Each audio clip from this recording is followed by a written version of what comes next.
عمران خان صاحب جو ہے وہ اپنے مراد سعید کے پیچھے ہمیشہ چھپ جاتے ہیں۔ یہ وہ مراد سعید ہے جس کا باپ اسٹوڈنٹ ویزے پہ پکڑا جاتا ہے، جو ایک دن میں 4 پیپر کلیئر کر دیتا ہے اور بات کرتا ہے آصف علی زرداری پر، بات کرتا ہے بلاول بھٹو پر، جبکہ آٹا چور چینی چور کا اسکینڈل جو ہے وہ انہیں نظر نہیں آتا۔ اسے رکھا ہی صرف اس لیے ہوا ہے کہ یہ چیختا رہے۔ اب بات کہیں کی بھی ہو، معاملہ کہیں کا بھی ہو، واقعہ کہیں کا بھی ہو، چیخیں ہم اس کی اسمبلی میں سنیں۔ اور آج تو ایک نئے باپ کا اضافہ کیا ہے اس نے، چیئرمین کی سیٹ پر بیٹھے ہوئے اپنی جماعت کے طارق خان نیازی صاحب اور معزز سیکرٹری صاحبان کو بھی اس نے گالیاں تک بکی۔ پی ٹی آئی کی گالم گلوچ کے کلچر میں ایک نئے باپ کا اضافہ کیا ہے انہوں نے۔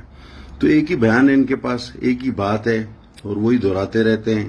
اور عمران خان صاحب مہربانی کر کے اپنی قائدانہ صلاحیتوں کا مظاہرہ کریں، کھل کر آئیں، جواب دیں، قوم کے سامنے آئیں۔ اس بچے کے پیچھے مت چھپیں، اور اس کی ساری ہسٹری سب کو پتا ہے، اور یہ کس نام سے پہچانا جاتا ہے اور کہاں پہچانا جاتا ہے یہ بھی سب کو پتا ہے۔ باقی $2 ارب کا بھی ابھی تک اس نے کبھی جواب نہیں دیا، نہ میرا چیلنج قبول کیا ہے مناظرے کا۔ اب اگر $2 ارب اس نے نہیں دیے تو پھر میں خود تلاشی لینے آؤں گا، اور پھر میں جب تلاشی لوں گا تو کیا ہوگا یہ آپ خود سمجھ سکتے ہیں۔